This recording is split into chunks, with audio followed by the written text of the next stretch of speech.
have is, I figured, at least for my life, that many times when we are praying, I'm saying, God, justice for them, but mercy and grace for me. Right? Yeah? I want, when they did me wrong, I want them to be castigated. I want them to exact a pound of flesh. But when it comes to me having done wrong, I'm asking God for mercy and grace, right?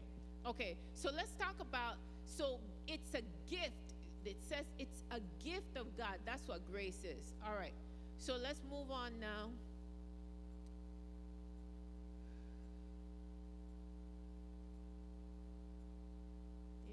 And I don't know what to do here. Yeah, I don't know why it's not working. Should, okay, thank you. No. Go back one? Yes, thank you. Okay. What 3 stories from this week's lesson demonstrates God's grace? What 3 stories did we have that we were studying this week? A, crossing of the Jordan, Achan and the Gibeonites. B, 2 spies, Rahab and Gibeonites. C, king of Jericho, 2 spies and Rahab. Or D, none of the above. Those of you who studied, what was the Sabbath school lesson about this week? What stories did we encapsulate? Huh? B, yes. It was definitely B. 2 spies, Rahab, and the Gibeonites. So that's our focus for today's lesson. So now, let me move on to another question. Okay, why did Joshua send out spies to inspect the land when God had already promised that he would give it to them? Wasn't that a lack of faith on the part of Joshua? Okay, you can say no, Sister Fortney. Sister Fortney said no. Why was it not?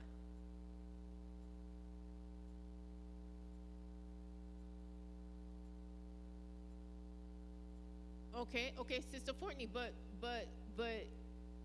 in Joshua 1:3, so that's what we told Moses back in the day. But in Joshua 1:3, he says, every place that the sole of your foot shall tread upon, that I have given unto you, as I said unto Moses. So why you need to send out spies if God already promised it? It's a done deal. Okay, I see Brother McClellan's hand and then my sister's. I think simply because he wanted them to see what it was like, before they started going there. But what do they have to see? If God already said it, don't we walk by faith and not by sight? Okay. Well, no, it makes a difference what's there, even though you may know that you're going to be successful. If they all had the faith that Joshua and Caleb had, that would have been good, instead of their glass being half empty instead of half full. But, God wanted them to see what was out there. If there weren't obstacles out there, how much would they appreciate how much God helped them overcome things? Okay, my sister and then elder. And that mic is not on. Is it on? Okay, wait. Just use your outside voice. Go a little loud.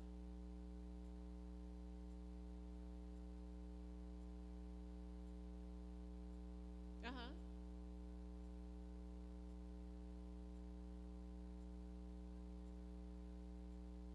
Uh-huh.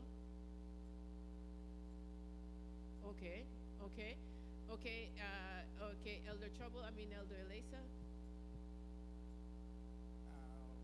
Yes, God has made a promise. However, does not take away our planning and our planning way of action and how to go about attaining what God has already promised. Okay. You have to do due diligence. But where do you? Let me put it from this perspective. Okay, go ahead.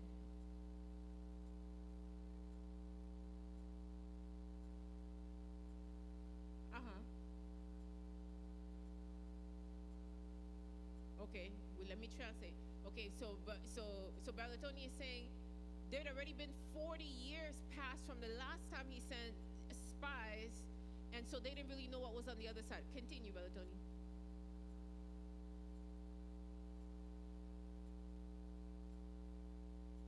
Mm.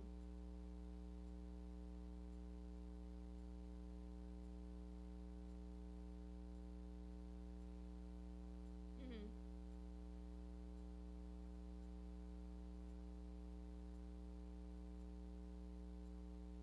Okay, so Brother Tony says, so now God tells them after the 40 years, yeah, I've given you this land, but they have to prepare. It doesn't mean that you don't have to work towards or do your part in the thing that God has called for.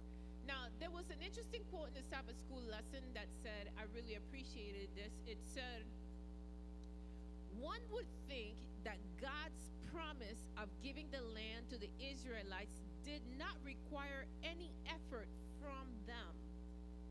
Yet the assurance of divine support does not override human responsibility.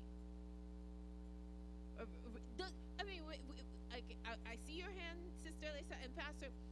I mean, okay, but where's the line between human responsibility and me taking over? But go ahead, Sister Lisa, then Pastor Lewis, and then Brother McClellan. Go ahead, Sister Lisa. This one seems to be working over here. Yeah, okay. The devil is trying to get in the way, but we're not going to let it. So you brought up a point that came to my mind just before you brought up this point right here. It's like you wanting to be an engineer, I'm wanting to be an administrator, all of us wanting to do something. We just can't sit down on a seat in the classroom and not learn nothing because it's a process. We have work responsibility to do, and it's the same thing with him. It's like just because the Lord said you're going to do something doesn't mean you just cross your legs and sit on your behind and not do anything. I mean, but I like that part, to cross my legs and sit on my behind part. Okay, thank you. Go ahead, Pastor. God has promised thousands of promises. I mean, it wasn't just the promise that he would give them to promised land. He promised them that their shoes wouldn't wear. I mean, there were many, many, many promises. But in order for those promises to be fulfilled, there was God's part of the promises, and then there was the human aspect, the role that they had to play in order for that promise to be fulfilled. It's always two-way. Okay, go ahead, Brother McClellan. Brother McClellan. Thank you, Pastor. But just want to share an example from, Rose and I lived for 2 years in Turkey in the mid-'80s, and, on construction projects, they would get a whole bunch of laborers for $3 a day. There'd be guys out there working jackhammers with, in their stocking feet with their toes poking through and stuff like that. And to stretch the rebar for reinforcement, a lot of times they would just wrap it around the telephone pole and stretch it that way. And then, when it would snap and somebody would lose a couple fingers, their answer was always, Inshallah, God willed it. And, Americans just kind of laughed at that because we said, well, when there are consequences from wrong actions, you don't go and keep doing the same things that cause those consequences. You change. So your own personal experience makes a difference, and I think God understands that we need to learn things that way. Okay. I appreciate all the comments, but I want to come back to something Pastor Lewis just said. Pastor Lewis just said, God has given us thousands of promises. Could it be that there are things that we are missing out from experiencing in this life now? Because as the Sister Lisa said, we are sitting on there, but God already promised it. He already prepared for it. He already willed it. But we have to step into it. And that's a question for all of us. What am I missing out on? See, because the blessings that God has intended for us are not going to help us in heaven, right? Like they're here. So if God, if God wanted me to have a really cute hairstyle, that was one of the blessings he had for me here and now. I gotta go to the beauty salon, right? Like, I can't just sit there and think I'm gonna wake up and my hair is gonna be done, right? You can pay me. What was that, Pastor? You can give me $2. I'll do it. You'll do it? Okay, all right. And it's true. Pastor Lewis used to cut my hair at one point. Remember when I had a really short fro? Pastor Lewis used to cut my hair. Okay, go ahead, Pastor. What are you saying? He promised Abraham that he would make him a nation that was far more above than the stars in heaven, the sand on the seashores. But Abraham had a role to play in that. It just didn't happen. He had a wife. He had some things to take care of in order for those promises to happen. In the process of walking by faith into the promises, then we get a chance to see what God really intended by those promises. And if we never move into them, then we never experience what God wants us to have. Yeah, thank you. And I see your hand. I'm going to come to you in a second, Elder Lisa, and then we're going to move on. You're going to have the last word on this one, Elder Lisa. But the point here is that many times we're looking for next week's blessing when we haven't taken advantage of today's blessing. And we're so focused on next week's blessing, right, that we miss the blessing in front of us. And while we're focused on next week's lesson, blessing, we can't get there until when we experience today's blessing. You see what I mean? Like, I cannot become a brain surgeon unless I go to college today, right?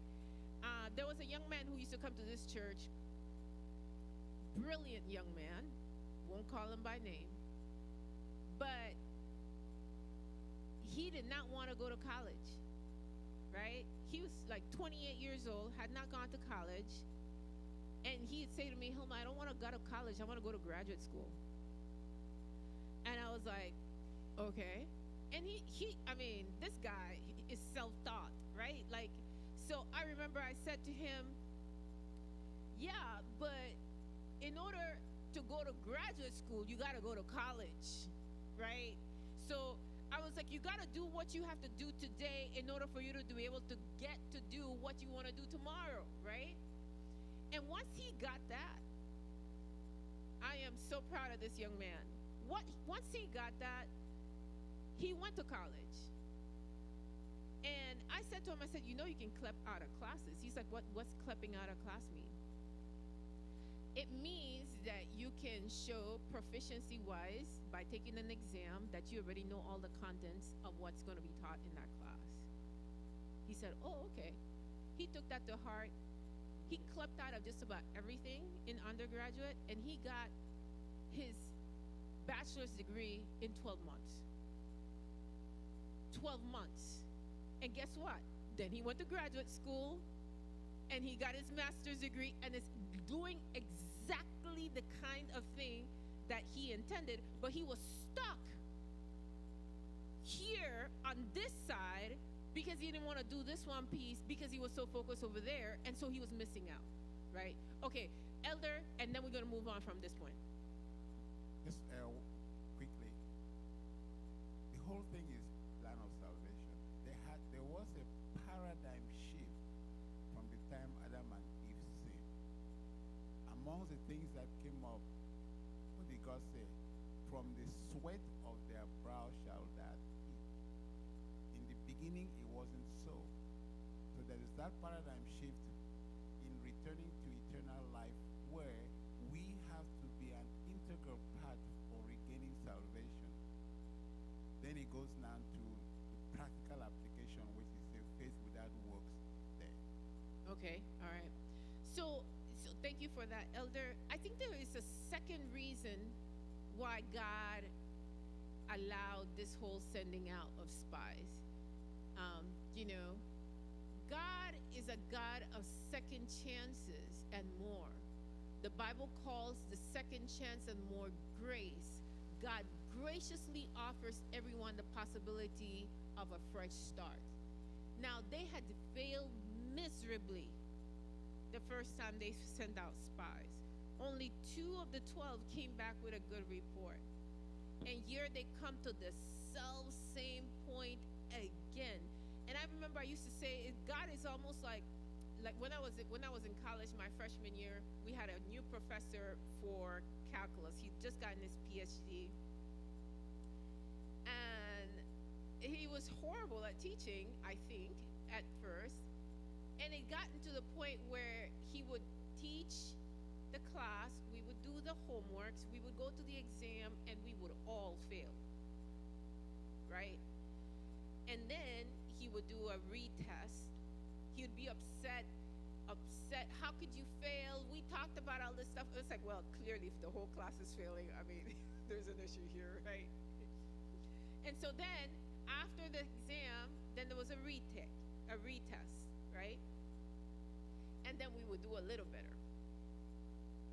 It gotten throughout the entire school year, three quarters of calculus, 1, 2, and 3, where for every test, there was a pre-test that was not graded, there was the test, and then there was the retest. And I thought to myself, this is the way God treats us. You know, God desires us not to fail.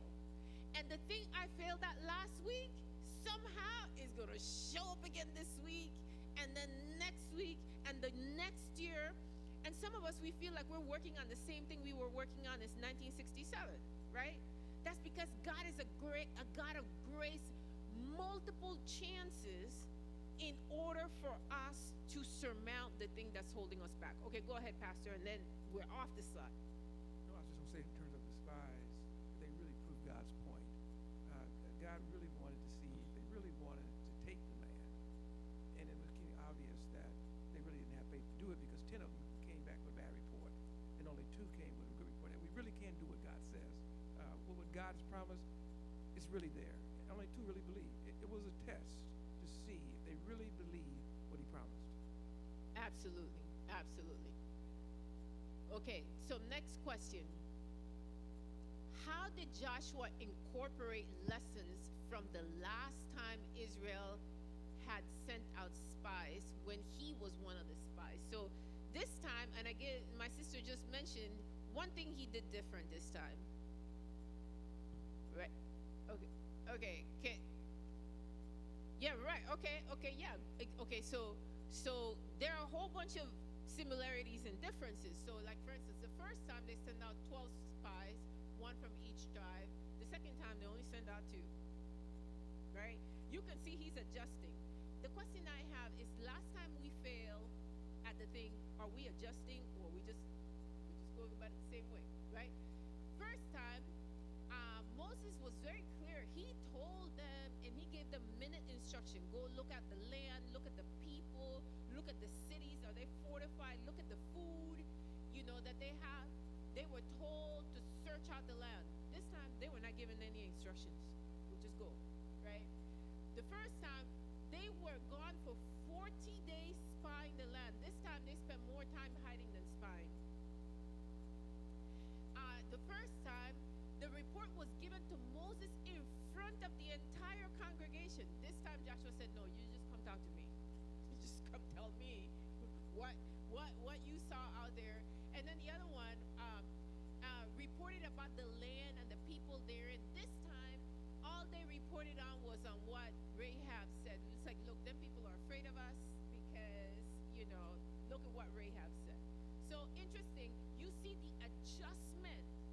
Like, from the time we failed before means I come to the test again, but by God's grace, I'm going to adjust. And I'm going to, by God's grace, do a little better this time than I did before. Okay. So moving into part 3, a little white lie.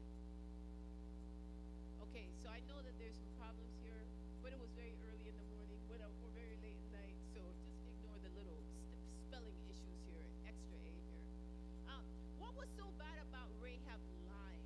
We know the story, the spies go, they go into Rahab's house, she hides them in the attic of the house, and the people come looking for her. They said, hey, I heard you have some people who come to spy the land. where are they? And what does she do? She said, here? Oh yeah, they came, but they're gone.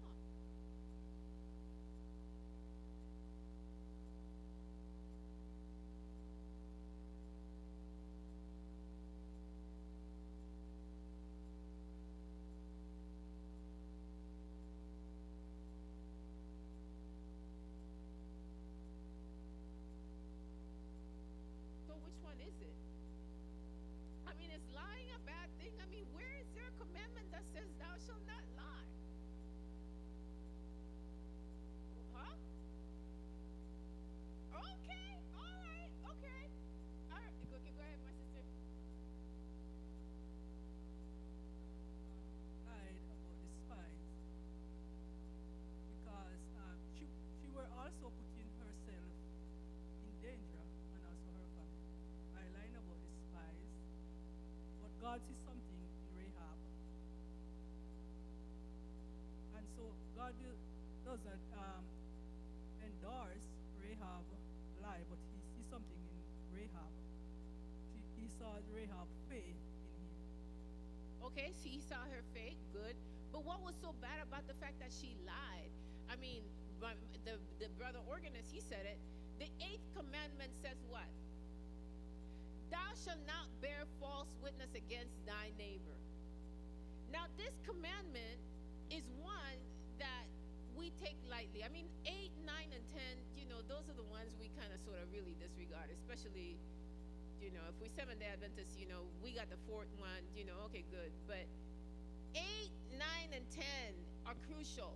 Thou shalt not bear false witness against your neighbor. This is not just lying. This is lying. This is me keeping my mouth shut when I know somebody else is doing something against somebody. This is me telling the truth with intent to deceive. It's like, oh yeah. Or, sometimes we do expressions like, thou shalt not bear false witness, includes lying, includes me using even the truth with the intent to deceive. And so here's a quote from the commentary. It says, whoever tampers in any way with the exact truth in order to gain personal advantage or for any other purpose is guilty of bearing false witness. The suppression of truth, this too is bearing false witness. So we could bear false witness by commission or by omission, right? Now, why do we lie? Period. Why do we lie? Period. We're afraid. You're afraid of being hurt. Is it really that we are afraid of being hurt, or is it that we are trying to control or manipulate a situation? Which one is it? Huh? Both? Huh? Depending on the person and the circumstance. Look at Abraham and Sarah. He stretched the truth. That was No. But he was trying to control the situation. So elder says, yes, he was. Let me explain. He was trying to control the situation because in his mind, he figured that if he told them that it was his wife, that he would be killed as a result of the lie. He would be killed because she was beautiful and they would want her. But if that's what he believed was happening, then telling a lie intend to control the situation? He said, I know I'm afraid. The fear might have been my original motivator, but the reason for the lie is me trying to control a situation that I don't feel I can control in truthfulness. Huh? Sister Elder, that's academic. The culture suggests that the kings had power. They can take you out anytime. And so I can't be academic? That's academic. The reality is that he's afraid. That's why was the first, second Timothy said, God has not given us the spirit of fear, but of love, power, and a sound mind. In the cultural context, nobody cared. The king said, this is happening, this is happening. He was afraid. Okay, he was afraid. That was his motivator. But the lie is intended to control the situation. I mean, both of them can be true at the same time. Let's just leave it at that. Now, the point there is, and the reason why that's an important point is because if we are trying to control the situation by telling a lie, we're saying, God, you can't handle this, right? Because God would want us to do truthfully, right? So every time we tell a lie is in fact us trying to seat ourselves in God's place. Go ahead, sister. A little louder. No, you can do it. A little louder, just a little.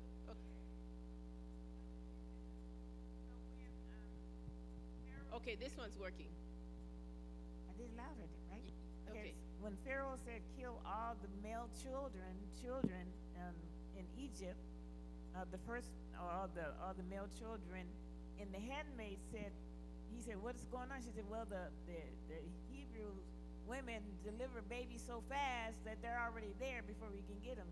So she feared God, and so Rachel feared God too. So I just think she wasn't trying to control the situation. Well, they were, but it's like the Lord honored that fear. Okay. So we'll come to that. I guess that this is something that we gotta keep for ourselves. Like you're right.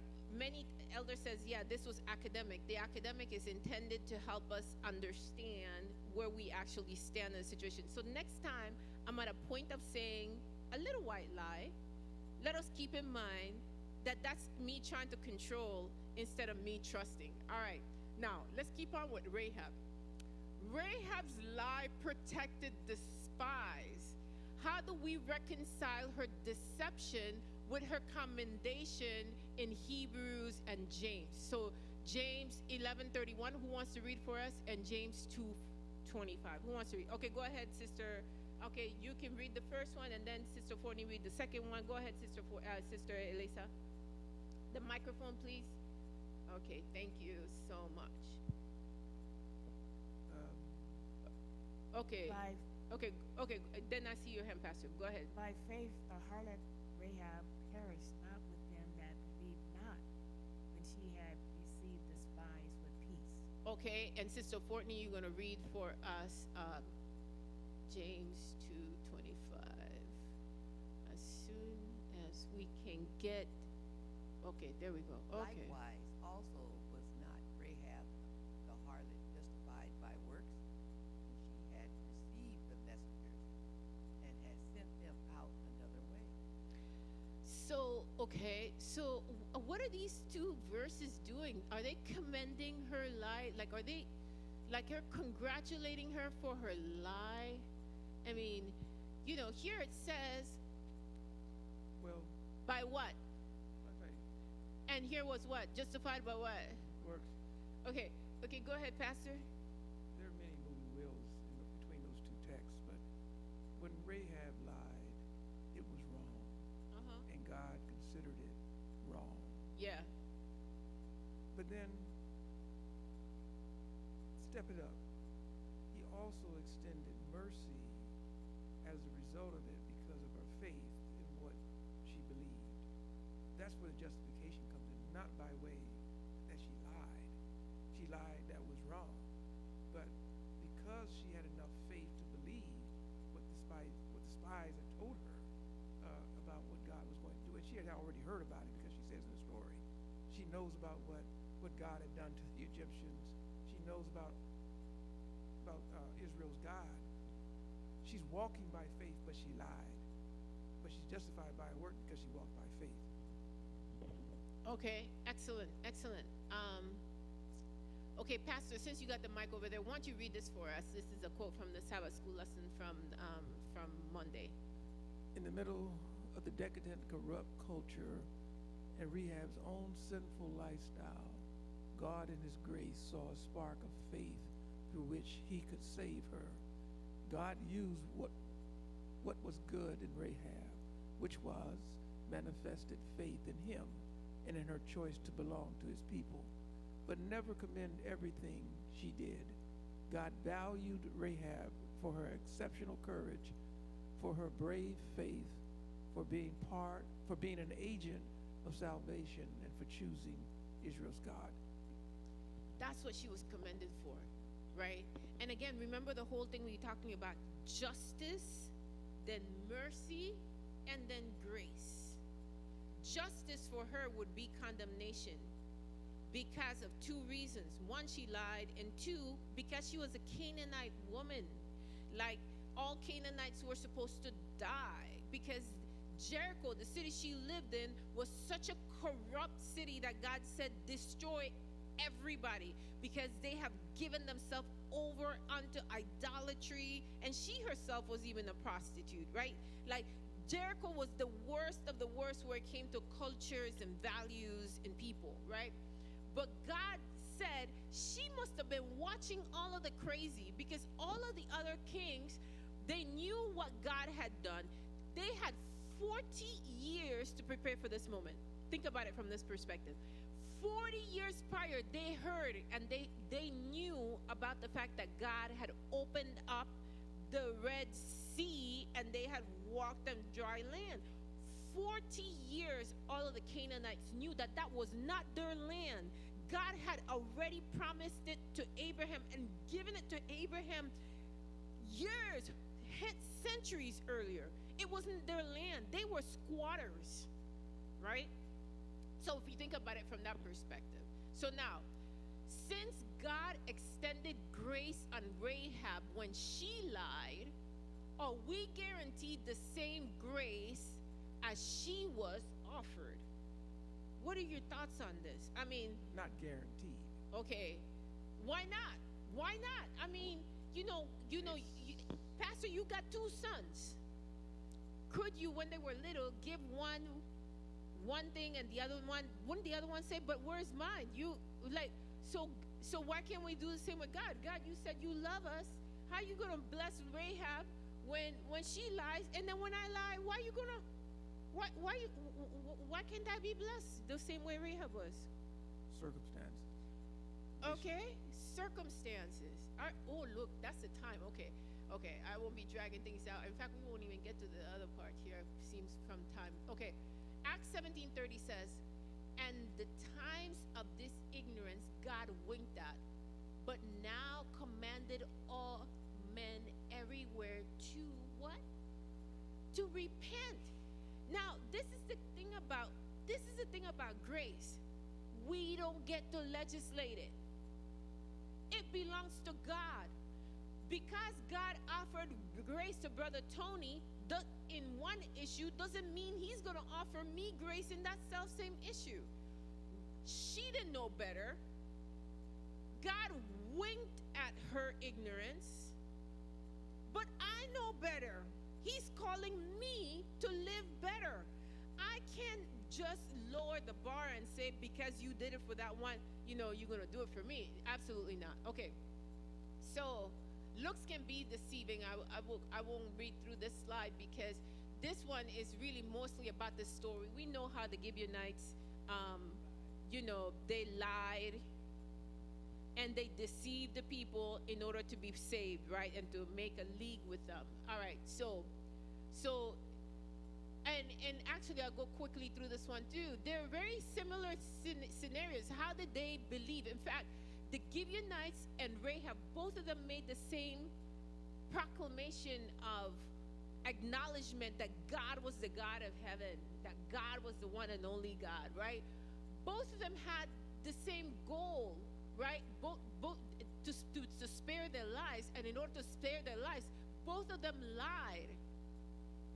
And both of them received deliverance. But in the long-term results, one had full citizenship and the other one had servitude. Why is that? Like, again, here we come back to the whole point of grace. We don't get to legislate it. And secondly, so they both believed in God and both lied. So why such a difference in the results? If I remember the story correctly, the Gibeonites were supposed to have been wiped out many generations before. And is it Saul?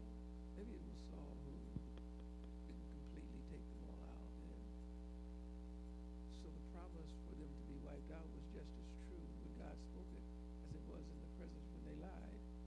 Hence, God gave them mercy them mercy and made them servants instead of giving them full citizenship, as he did in the case with Rahab. Yes, I see your hand. I see your hand, and I'll go to them quickly. The point here is Rahab lied spontaneously to free the spies. She was trying to help the people of God. However, the Gibeonites lied deliberately. They came up with this whole elaborate plan.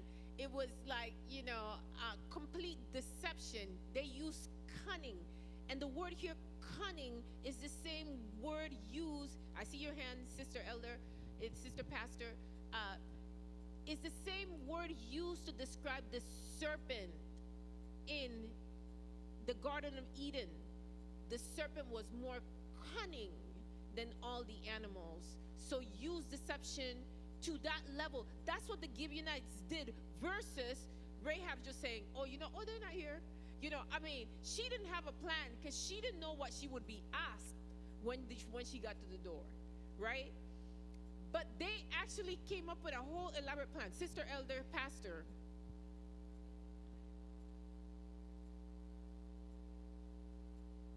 A little louder?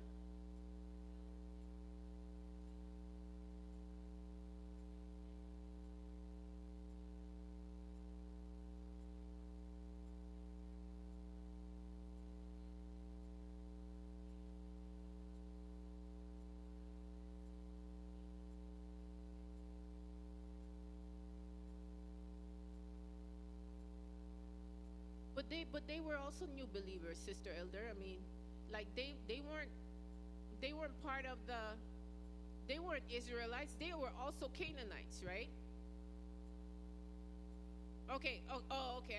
I'm being told we need to end. Go ahead, Sister Elder. Oh, okay. Okay. Go ahead, Elder, and then we're gonna close it out. The other thing that just quickly, a lot of times we think these things all through, but God is God. That's why he said, I'm the potter, thou the clay.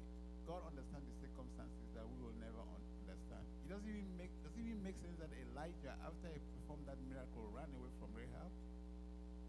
So there's situations that God knows, the culture and everything, the fact that Satan is influencing, thwarting God's plan, and create different circumstances for different people based on their own experience that God understands. We will never. Excellent.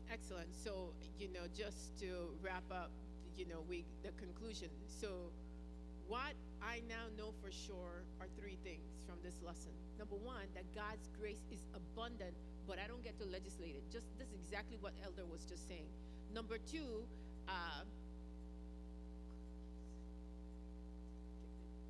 okay, dear. We are called to discern not just by appearances, but by sending the mouth of by seeking the mouth of the Lord. Last week we talked about how Joshua was told 3 times by God, only be strong and be very courageous.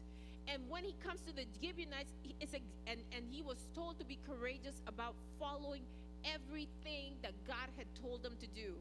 And here you get to the Gibeonites just a few seconds down the road, and he goes off on his own and does not check with God. That's us. That's me, right? So we are called to be discerning. And then number 3, last thing, Israelites and the Canaanites are more than just ethnic groups. They also represent spiritual conditions. All people are invited to be part of this community. No one is beyond God's reach. And so that's why God was able to save these Canaanite people. He's able to save me. Now, what do you know for sure? So we're going to end it there. Next week's lesson continues on the theme of grace, and called Memorials of Grace. Thank you so much for your participation. Let's have a prayer. Thank you, Lord, for your grace and your mercy. Thank you because you are so patient and so gracious with us. Now, Lord, seal in our hearts our commitment towards you, allowing you to lead in the ways that you see fit. Help us not choose deception in order to control situations, but help us to surrender ourselves and fully follow everything you've told us to do. In Jesus' name, we pray and give thanks. Amen. Thank you so much for your participation, and have a happy